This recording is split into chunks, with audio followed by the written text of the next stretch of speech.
ಇಡೀ ದೇಶ ಕೇಳ್ತಾ ಇರುವಂಥದ್ದು ಪಾಕಿಸ್ತಾನದ ಸಹವಾಸವೇ ನಮಗೆ ಬೇಡ, ಅವರ ಜೊತೆಗಿರುವಂತಹ ಎಲ್ಲ ಸಂಬಂಧಗಳನ್ನು ಕೂಡ ಕಡಿಬೇಕು ಅನ್ನುವಂತಹ ಮಾತುಗಳನ್ನು ಆಡ್ತಾ ಇದ್ದಾರೆ. ಈಗಾಗಲೇ ಅದರ ಎಫೆಕ್ಟ್ ನಾನಾ ಕ್ಷೇತ್ರಗಳ ಮೇಲೂ ಕೂಡ ಬಿದ್ದಾಗಿದೆ. ಇದರ ನಡುವೆ ಈಗ ಬ್ಲೈಂಡ್ ವರ್ಲ್ಡ್ ಕಪ್ ನಡೀತಾ ಇದೆ.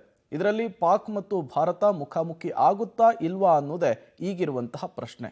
ಬನ್ನಿ, ಕುರಿತಂತೆ ಒಂದು ವರದಿ ಇದೆ, ನೋಡ್ಕೊಂಡು ಬರೋಣ. ಭಾರತ ಪಾಕ್ ಗಡಿಯಲ್ಲಿ ಯುದ್ಧದ ವಾತಾವರಣ, ಎರಡು ದೇಶಗಳ ನಡುವಿನ ಕ್ರಿಕೆಟ್ ಮೇಲೂ ಎಫೆಕ್ಟ್. ಅಂಧರ ವಿಶ್ವಕಪ್ನಲ್ಲಿ ಮುಖಾಮುಖಿಯಾಗುತ್ವಾ? ಇಡೀ ಜಗತ್ತಿನ ಯುವ ಜನತೆಯನ್ನ ಸೆಳೆಯೋ ಕ್ರೀಡೆ ಅಂದ್ರೆ ಅದು ಕ್ರಿಕೆಟ್. ಅದರಲ್ಲೂ ಇಂಡಿಯಾ ಪಾಕಿಸ್ತಾನ ಮ್ಯಾಚ್ ಅಂದ್ರೆ ಅದು ಬದ್ಧ ವೈರಿಗಳ ಕಾದಾಟ. ಈ ಕಾದಾಟದಲ್ಲಿ ಗೆದ್ದು 5 ಬಾರಿ ವರ್ಲ್ಡ್ ಕಪ್ ಮುಡಿಗೇರಿಸಿಕೊಂಡಿರೋದು ಇಂಡಿಯನ್ ಬ್ಲೈಂಡ್ ಕ್ರಿಕೆಟ್ ಟೀಮ್. 2012ರ T20 ವರ್ಲ್ಡ್ ಕಪ್, 2014ರ ಒನ್ ಡೇ ಮ್ಯಾಚ್, 2016ನೇ ಸಾಲಿನ ಏಷ್ಯಾ ಕಪ್, 2017ರ T20 ವರ್ಲ್ಡ್ ಕಪ್ ಹಾಗೂ 2018 ಒನ್ ಡೇ ವರ್ಲ್ಡ್ ಕಪ್ ಅನ್ನು ಭಾರತ ಮುಡಿಗೇರಿಸಿಕೊಂಡಿದೆ. ಆದರೆ ಇದೀಗ ಪಹಲ್ಗಾಮ್ ದಾಳಿ ಬಳಿಕ ಭಾರತ ಪಾಕಿಸ್ತಾನ ನಡುವೆ ಯಾವುದೇ ಕ್ರೀಡೆ ಬೇಡ ಅಂತ ಆಗ್ರಹಗಳು ಕೇಳಿ ಬರ್ತಿವೆ. ಅದರಲ್ಲೂ ಕ್ರಿಕೆಟ್ ಆಡೋದನ್ನ ಬಂದ್ ಮಾಡಿ ಅಂತ ಕೂಗು ಎದ್ದಿದೆ. ಇದೇ ತಿಂಗಳು ವರ್ಲ್ಡ್ ಬ್ಲೈಂಡ್ ಕ್ರಿಕೆಟ್ ಕೌನ್ಸಿಲ್ನಿಂದ ನಡೆಯೋ ಇಂಡಿಯಾ ಪಾಕಿಸ್ತಾನ್ T20 ಟೂರ್ನಿ ರದ್ದಾಗಿದೆ. ಈ ಬಗ್ಗೆ ಭಾರತದ ವಿಶ್ವ ಅಂಧರ ಕ್ರಿಕೆಟ್ ಟೀಮ್ನ ಉಪನಾಯಕ ಸುನಿಲ್ ತಿಳಿಸಿದ್ದಾರೆ. ನಾನು 2016ನಲ್ಲಿ ರೆಪ್ರೆಸೆಂಟ್ ಮಾಡಿದೆ ಏಷ್ಯಾ ಕಪ್. 2016ನಲ್ಲಿ ಫೈನಲ್ ಪಾಕಿಸ್ತಾನ ಮತ್ತು ಇಂಡಿಯಾ ಆಡಿದ್ವಿ. ಈಗ ಪಾಕಿಸ್ತಾನ ಮೇಲೆ ಇತ್ತು, ಈ ಕಾರಣಾಂತರದಿಂದ ಈ ಘಟನೆಯಿಂದ ಕ್ಯಾನ್ಸಲ್ ಆಗಿದೆ.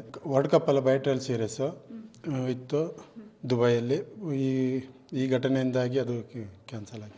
ನಮ್ಮ ಸ್ಟ್ಯಾಂಡ್ ಅನ್ನೋಕ್ಕಿಂತ ಮೇಡಮ್, ಇದು ಕ್ಯಾಬಿ ಮತ್ತು ಗೌರ್ಮೆಂಟ್, ಈಗ ಗೌರ್ಮೆಂಟ್ ಏನು ಡಿಸಿಷನ್ ಅಂತ ಅನ್ನುತ್ತೆ ಅದ್ರ ಮೇಲೆ ಕ್ಯಾಬ್ ಇದೆ. ಕ್ಯಾಬಿ ಏನು ನಮಗೆ ಡಿಸಿಷನ್ ಕೊಡುತ್ತೆ ಅದ್ರ ಮೇಲೆ ನಾವು ನಿಂತಿದ್ವಿ. ಅವ್ರು ಆಡಿ ಅಂದರೆ ಆಡ್ತೀವಿ, ಆಡಬೇಡಿ ಅಂದರೆ ಆಡೋಂಗಿಲ್ಲ. 2016ರಲ್ಲಿ ನಮಗೆ ಕೊಚ್ಚಿಯಲ್ಲಿ ನಡೆದಂಥ ಏಷ್ಯಾ ಕಪ್ಪಲ್ಲಿ ನಮಗೆ ಚಾನ್ಸ್ ಸಿಗುತ್ತೆ. ಅಲ್ಲಿ ಸ್ಟ್ರಾಂಗೆಸ್ಟ್ ಟೀಮ್ ಅಂತಂದರೆ ಇಂಡಿಯಾ ಪಾಕಿಸ್ತಾನ, ನಾವು ಎರಡೇ ಟೀಮ್ ಸ್ಟ್ರಾಂಗೆಸ್ಟ್ ಇದ್ದಿದ್ದು ನಮ್ಮ ಏಷ್ಯಾ ಖಂಡದಲ್ಲಿ. ಅವ್ರ ಮೇಲೆ ನಾವು 5 ವರ್ಲ್ಡ್ ಕಪ್ ಗೆದ್ದಿದ್ವಿ. ಅದರಲ್ಲಿ ನಾನು ಒಂದು T20 ವರ್ಲ್ಡ್ ಕಪ್ಪಲ್ಲೂ ಇದ್ದೆ, ಮತ್ತು ಏಷ್ಯಾ ಕಪ್ಪಲ್ಲೂ ಇದ್ದೆ, ಮತ್ತು ಬೈಟಲ್ ಸೀರೀಸಲ್ಲೂ ಇದ್ದೆ. ನಮ್ಮ ಸ್ಟ್ಯಾಂಡ್ ಬಂದು ನಮ್ಮ ಸರ್ಕಾರ, ಭಾರತ ಸರ್ಕಾರ ಏನು ಸ್ಟ್ಯಾಂಡ್ ತಗೊಳುತ್ತೆ ಮತ್ತು ನಮ್ಮ ಕ್ಯಾಬಿ ಬೋರ್ಡರ್ ಏನು ಡಿಸಿಷನ್ ತಗೊಂತಾರೆ ಅದರಲ್ಲಿ ಇರುತ್ತೆ ನಮ್ಮ. ನವೆಂಬರ್ನಲ್ಲಿ ವಿಶ್ವ ಅಂಧರ ಕ್ರಿಕೆಟ್ ವಿಶ್ವಕಪ್. ಪಾಕ್ ವಿರುದ್ಧ ಆಡಬೇಕಾ ಬೇಡವಾ? ಬಿಸಿಸಿಐ ಕೇಂದ್ರದ ನಿರ್ಧಾರವೇ ಅಂತಿಮ. ಇನ್ನು ಪಹಲ್ಗಾಮ್ ಉಗ್ರರ ನರಮೇಧವನ್ನ ಭಾರತದ ಆಟಗಾರರು ತೀವ್ರವಾಗಿ ಖಂಡಿಸಿದ್ದಾರೆ.